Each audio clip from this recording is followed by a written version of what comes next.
Vélo conseil, je profite d'être dans cet endroit bien ensoleillé, sur les hauteurs de Prague, pour vous faire une vidéo sur, à la demande d'un abonné, sur les pneus avant, pneus arrière, spécifications, qu'est-ce qu'on fait, qu'est-ce qu'on doit mettre, comment on s'en sort. Allez, c'est parti.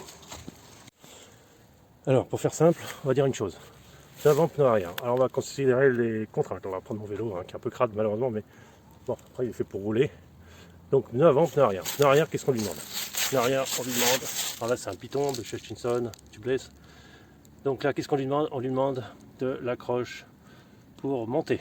Donc on lui demande des crampons latéraux sur une bande de roulement pour faciliter le roulement à l'arrière, et plus des crampons qui vont accrocher, voilà, qui vont s'accrocher dans la boue sur la terre, et des renforts sur le côté pour pouvoir se mettre sur le dévers.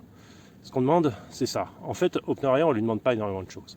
Ce qu'il y a le piège, c'est d'acheter des pneus de descente. Parce que les pneus de descente sont vraiment exclusifs freinage. Ils ne sont pas vraiment faits pour monter, pour pédaler.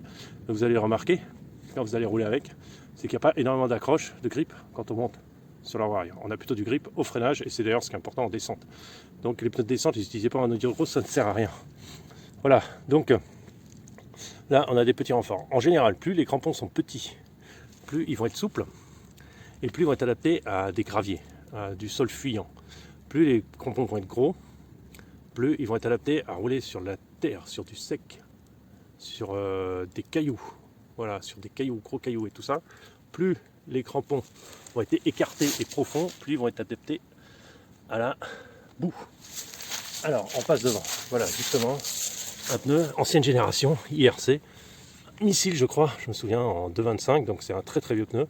Donc là, comme vous voyez, pneu écarté, assez éloigné, qui permet des espacements entre les crampons qui permettent l'évacuation de la boue, et des crampons assez carrés pour pouvoir accrocher aussi sur le caillou. Alors, différence entre pneu avant et pneu arrière. Alors généralement maintenant on met quasiment les mêmes à l'avant et à l'arrière. Ce qu'il y a, c'est que quelques marques font encore comme Maxxis sur le Mignon DH, fait un modèle spécifique avant et un modèle spécifique arrière. Alors pourquoi un modèle spécifique avant et arrière? Parce qu'avant on a plus de contraintes sur l'avant que sur l'arrière.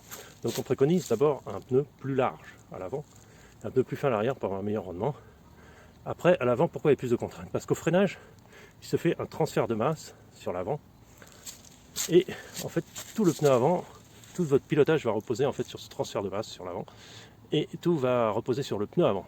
Donc en fait il va falloir qu'il soit directif, accroche en direction, qu'il soit accroche au freinage, et qu'il ait de l'accroche aussi sur les dévers et les côtés. C'est très important.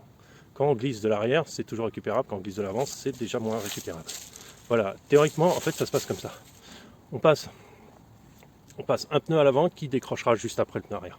Parce que le pneu arrière, on peut toujours récupérer un peu. Le pneu avant, c'est déjà plus compliqué, il faut quasiment poser le pied. Voilà, donc en fait, on va essayer de combiner les deux pneus pour qu'il y en ait un qui décroche légèrement avant de l'autre. Voilà, après, on va parler aussi pression. Pression, à l'avant, on met moins de pression. On est à moins lourd. On met un bar 9. Moi, je préconise un bar 9. À l'arrière, 2 bars 2. Suffit largement. Il faut que le pneu soit souple, qu'il travaille. Maintenant, sur les pneus plus modernes, vous avez carrément le rebond. Alors, je vous montre ça à l'arrière. Le rebond qui est prévu. En fait, vous avez par exemple, c'est Michelin, ils vous disent c'est 20% de rebond. Alors là, ils sont un peu durs, hein, ils sont vieux ceux-là. De toute façon, je m'en sers quasiment que que pour du touring, donc pas exactement de tout terrain. Et en fait, il y a une 20% de rebond, on vous le donne.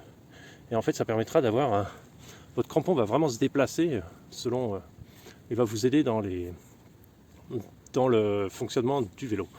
Voilà, en général, à l'arrière, un peu plus fin, plus de pression, à l'avant, un peu plus large, moins de pression, et plus de crampons sur les côtés, le centre et le milieu, mais un moins bon rendement.